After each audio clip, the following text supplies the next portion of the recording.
Assalamualaikum warahmatullahi wabarakatuh.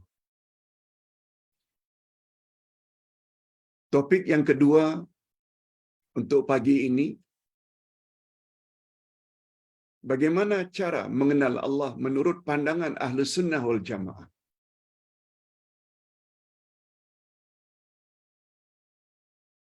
Sebagaimana kita sebutkan pada sesi yang pertama, awal-awal agama adalah mengenal Allah. Kalau boleh Ustaz sebutkan sedikit kuliah kita beberapa minggu yang lalu. Ada 4 nikmat utama yang paling tinggi mengatasi semua nikmat. Nikmatul iman, nikmatu ma'rifatillah, nikmatu mahabbatillah, ma'rifati mahabbatillahi wa makari. Yang keempat, nikmatut taufiq.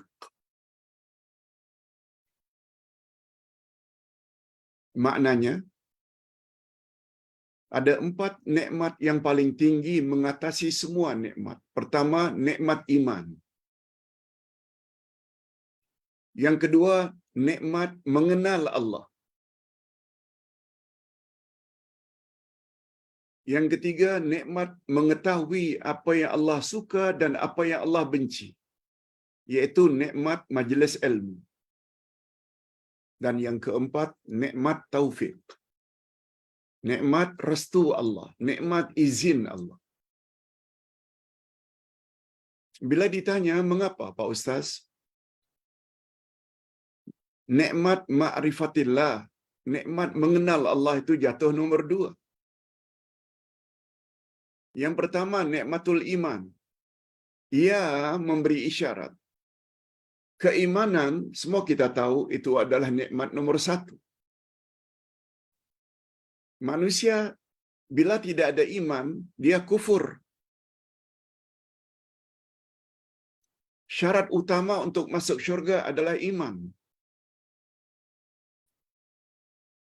Lawan iman adalah kafir atau kufur. Tempat mereka, bila sampai mati kafir, tak ada iman, tempat mereka neraka. Nah, nikmat yang kedua, nikmatu ma'rifatillah, nikmat mengenal Allah. Maknanya, iman seseorang tidak akan sempurna bila dia tidak kenal Allah. Sebab rukun iman yang pertama, iman kepada Allah.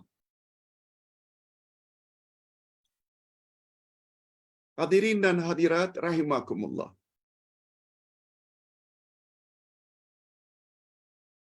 Allah Subhanahu wa taala Maha Ghaib.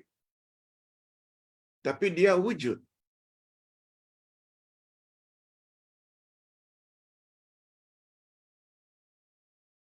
Oleh sebab itu cara untuk mengenal Allah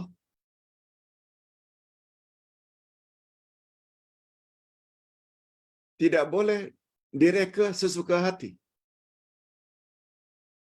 Itu sebabnya salah satu kaedah mempelajari nama dan sifat Allah, bahwa nama Allah itu tauqifiyah. Tauqifiyah maknanya terhenti. Dari kata waqaf. Terhenti sebagaimana yang Allah sebut dalam Quran atau sebagaimana yang disebut oleh Nabi sallallahu alaihi wasallam dalam hadisnya.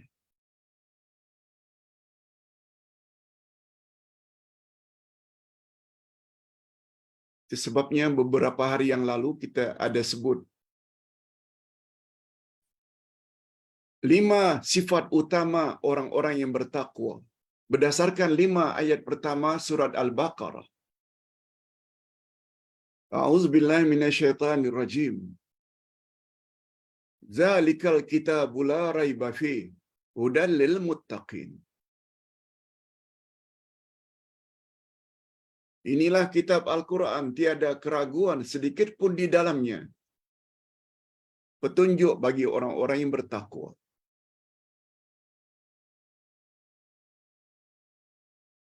Siapa orang-orang yang bertakwa? Apa ciri-ciri?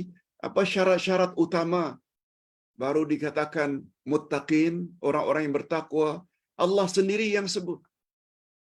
Alladzina yu'minuna bil ghaib. Mereka beriman kepada yang gaib.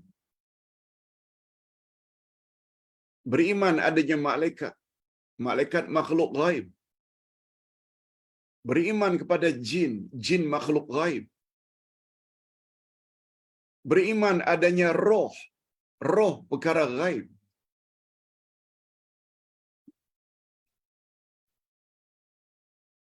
Beriman kepada syurga, neraka. Beriman kepada titian siratal mustaqim. Beriman adanya timbangan di hari kiamat untuk menimbang amal baik, amal buruk. Semuanya itu perkara gaib.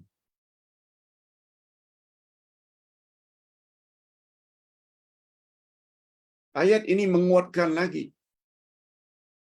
bahawa untuk menjadi insan yang bertakwa, syarat utamanya adalah akidah. Akidah iaitu keimanan, keyakinan, kepercayaan. Baru kemudian wa yuqimuna shalah.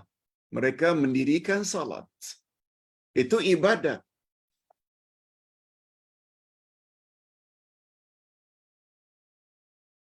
Itu sebabnya Ustaz berani mengatakan bahawa pembelajaran Islam di Nusantara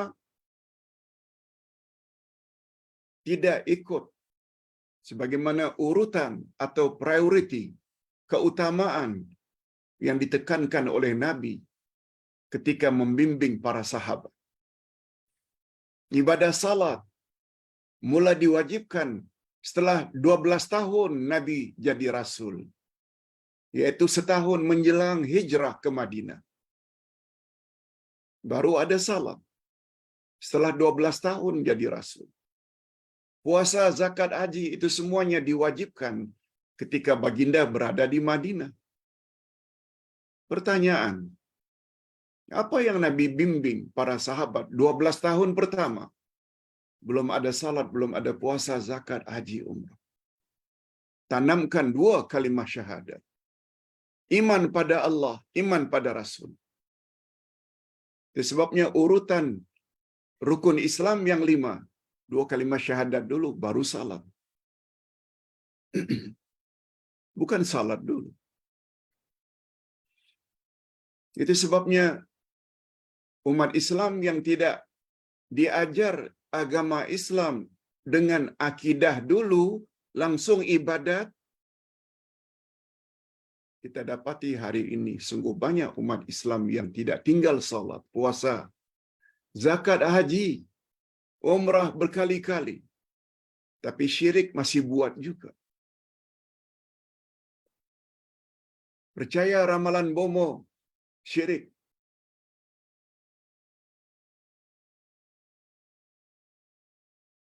Pakai tangkal, pakai ajimat. Berdoa di depan atau di atas kuburan wali-wali. Minta kepada wali-wali. Semua itu syirik. Dan syirik boleh menghancurkan segala amal saleh. Lihat ayat 65 Az-Zumar. Lain asyrakta la yahbatanna amalu. Bila kamu terlibat dengan syirik, hancur musnah seluruh amalanmu. Hancur. Mengapa itu terjadi, Pak Ustaz?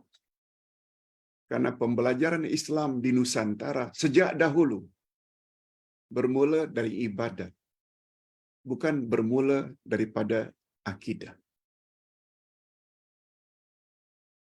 Itu sebabnya Ustaz galakkan sangat. Baca buku akidah yang Ustaz tulis. Jilid 1, jilid 2, jilid 3. Baca buku yang Ustaz tulis, Hakikat 2 Kalimah Syahadat. Baca buku yang Ustaz tulis, yang Ustaz edar secara percuma di perkampungan sunnah di Perlis baru-baru ini. Lebih kurang 500 buku. Untuk beri kepahaman yaitu buku yang berjudul Bahaya Syirik dan Betapa Pentingnya Tauhid. Sila.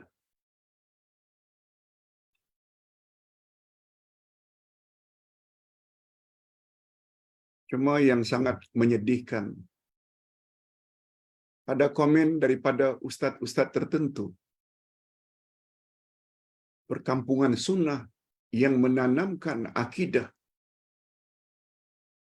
jangan percaya syirik dan khurafat, dikatakan sebagai perkampungan sesat. Begitulah. Bila kebenaran yang ingin kita sampaikan, orang suka banyak, orang benci pun banyak. Kebencian itu ada kaitannya barangkali perkara-perkara yang tidak berasas yang coba disampaikan dalam perkampungan sunnah dapat menggugat pengaruh orang tertentu. Hadirin dan hadirat, 6 urutan godaan syaitan. Pertama sekali syirik, yang kedua bid'ah. Sebab kedua-duanya ini, itu yang diharapkan oleh syaitan, oleh iblis, supaya kita beribadat jadi percuma. Ibadat bila tidak ikhlas, tidak tauhid, ditolak. Ibadat bila ada unsur bid'ah, tokok tambah dari apa yang diajar oleh Nabi, juga ditolak. Iblis hebat cara dia menggoda. Cuma umat manusia saja yang kadang-kadang tak perasan.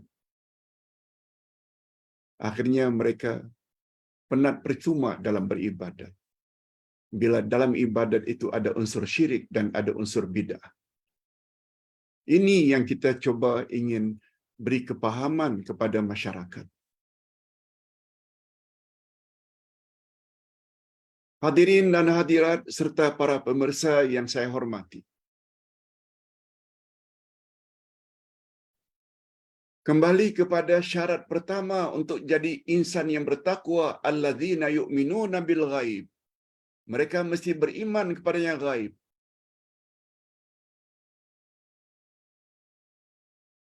Kemuncak iman kepada yang gaib adalah iman kepada Allah.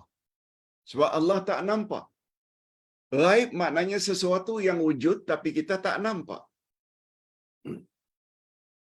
Allah wujud, tapi Allah tak nampak.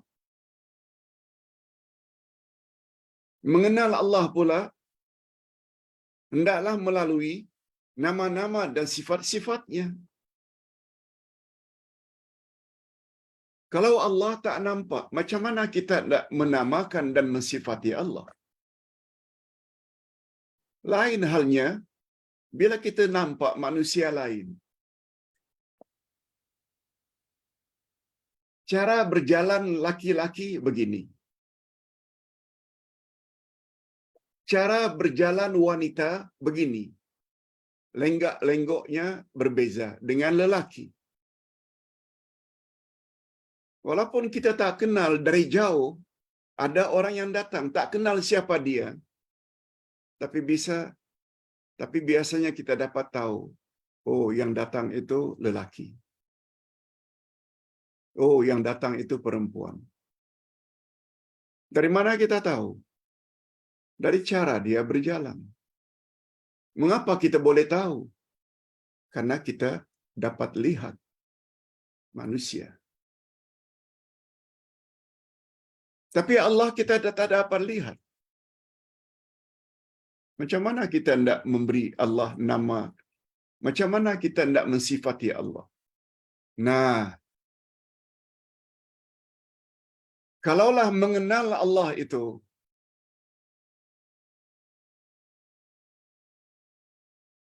dengan maksud beriman kepada nama dan sifat Allah, Nama dan sifat Allah kita tidak boleh reka. Dia sesuatu yang ghaib. Allah itu maha ghaib.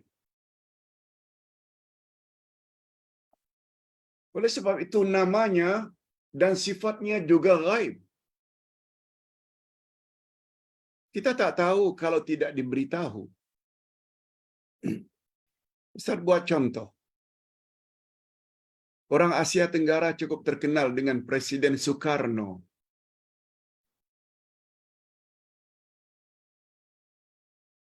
Dunia juga kenal siapa itu Presiden Soekarno. Dunia juga kenal siapa itu Fidel Castro, Presiden Cuba. Kononnya dua insan ini sangat hebat dalam berpidato.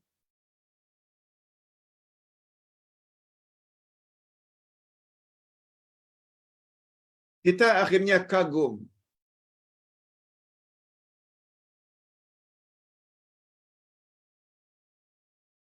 Setelah kita mendengar suara mereka, setelah kita melihat cara mereka berpidato,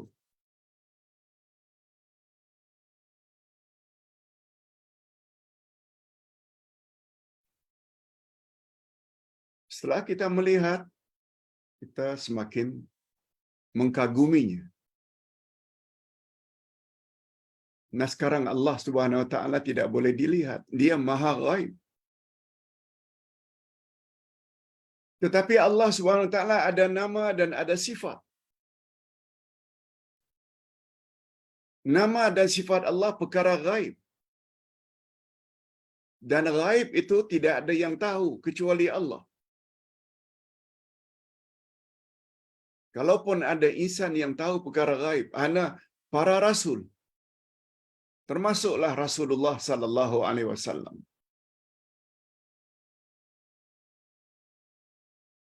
Itu sebabnya dalam ilmu akidah ghaib itu terbagi dua. Ghaib terbagi dua. Ada namanya ghaib hakiki. Ghaib yang sebenar-benar ghaib. Ada satu lagi namanya ghaib idafi. Ghaib tambahan. Idafi maknanya tambahan. Apa contoh Pak Ustaz ghaib hakiki? Yang tidak ada yang tahu kecuali hanya Allah. Bila kiamat akan terjadi? Bila kita akan mati? Di bumi mana kita akan dikuburkan bila dah mati? Bagaimana jantina serta sifat janin dalam perut ibu?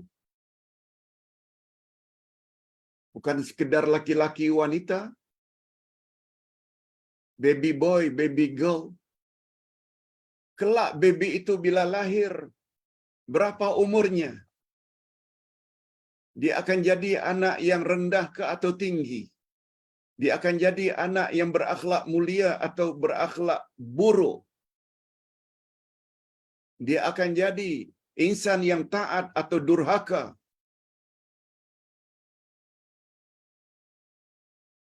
Semua kita tak tahu. Yang tahu hanya Allah. Itu namanya ghaib hakiki.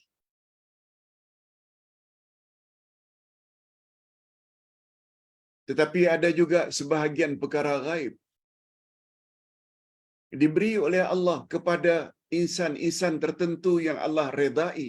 Khasnya dari kalangan para rasul yang Allah redai. Sebab rasul, nabi tak sama dengan manusia biasa. Sebagaimana Allah berfirman pada ayat terakhir dari surat Al-Kahfi. Qul innama ana basyarum mislukum yuha ilayya. Katakan hai Muhammad kepada umatmu, aku manusia biasa seperti kamu. Aku ada ibu bapa, kamu juga ada ibu bapa. Aku makan, minum, aku kawin, aku punya zuriat, aku sakit, aku juga mati. Exactly seperti kamu, wahai umat. yuha ilayya, hanya saja kepadaku diturunkan wahyu yang kamu tidak dapat itu. Sebagaimana firman Allah ayat 3 dan 4 surat An-Najmi, wa ma yantiqu 'anil hawa in huwa illa wahyun yuha. Tidaklah Nabi Muhammad itu bercakap berdasarkan hawa nafsunya, tapi semua percakapan Nabi adalah wahyu. Itu sebabnya malaikat Jibril ketika tanya kepada Nabi, "Mata taqumus sa'ah?" Bila kiamat akan terjadi, wahai Muhammad? Nabi jawab secara diplomasi, "Mal mas'ul anha bi'a'lam minas sa'il." Tidaklah yang ditanya ini lebih tahu daripada yang bertanya. Maknanya kita sama-sama tak tahu bila kiamat akan terjadi. Ini namanya ghaib hakiki. Kemudian malaikat Jibril merubah pertanyaannya. "Wa ma hiya amaratuha?" Kalau kau tak tahu bila kiamat, tahu tak engkau apakah tanda-tanda dekat kiamat? Baru Nabi jawab, bila dekat kiamat nanti,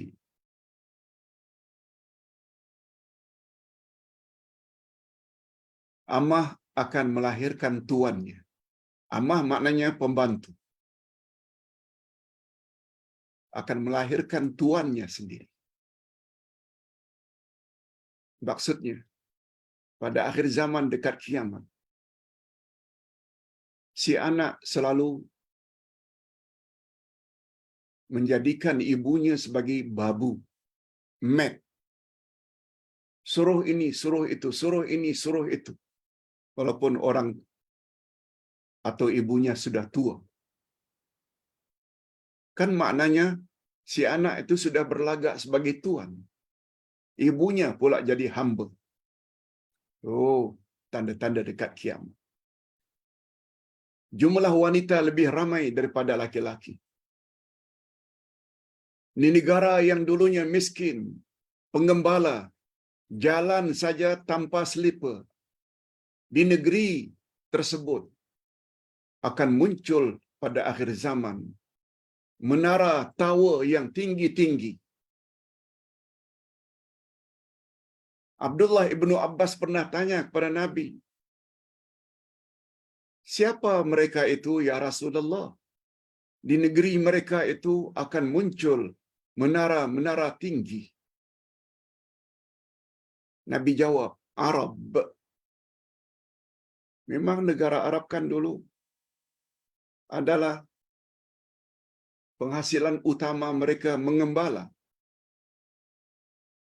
Berjalan di pada pasir tanpa selipar, tanpa kasut. Hari ini muncul Khalif Tower di Dubai. Kingdom Tower di Jeddah yang lebih tinggi daripada Dubai. Semuanya negara Arab. InsyaAllah beberapa hari lagi Ustaz akan berangkat ke Abu Dhabi dan juga akan ke Dubai. Mudah-mudahan ada peluang untuk melihat tower yang tertinggi itu. Tolong doakan Ustaz. Ustaz akan berada di Dubai dan Abu Dhabi lebih kurang 2 minggu. Sebelum Hari Raya Haji baru balik. InsyaAllah bila ada kesempatan, Ustaz juga akan buat video pendek ketika berada di sana. InsyaAllah. Mohon doa. Ustaz akan berangkat pada hari Jumaat, 9 Julai. Kalau hari ini, 6, 7, 8, 9. Lebih kurang 2-3 hari saja lagi. Mohon doa. Itu jawaban Nabi. Mengapa Nabi tahu beberapa tanda-tanda hari kiamat? Itu yang namanya ghaib idhafi. Ghaib idhafi, ghaib tambahan. Allah Subhanahu wa taala beritahu kepada Nabi beberapa perkara-perkara ghaib. Sebagaimana yang Allah sebut dalam Al-Quran. Man irtada min rasul. Allah akan beritahu kepada orang-orang yang Allah ridai dari kalangan rasul. Rasul ya. Kalau orang yang tidak bertaraf rasul, umpamanya bomo, dukun, meramal ini, percaya, syirik hukumnya. Sebab mereka tidak dapat wahyu daripada Allah. Allah tak pernah berfirman, manir tada min bomo, manir tada min dukun. No. Nartada min rasul. Ini yang disebut dengan ghaib idhafi. Ghaib ada dua, ghaib hakiki, ghaib idhafi. Oleh sebab itu, hendak mengenal Allah, mesti ada sumbernya. Nama Allah ini, Ar-Rahman, Ar-Rahim, Al-Wadud, Al-Jabbar, ada tertera dalam Al-Quran. Nama Allah ini disebut oleh Nabi. Boleh kita ambil. Itu sebabnya, kaedah mempelajari nama dan sifat Allah adalah tauqifiyah. Terhenti dari dua sumber saja, Al-Quran dan Sunnah. Mudah-mudahan video singkat ini juga ada manfaat untuk kita semua. Kita jumpa lagi esok insya-Allah dan lusa sebelum Ustaz berangkat ke Abu Dhabi. Wabillahi taufiq wal hidayah. Wassalamualaikum warahmatullahi wabarakatuh.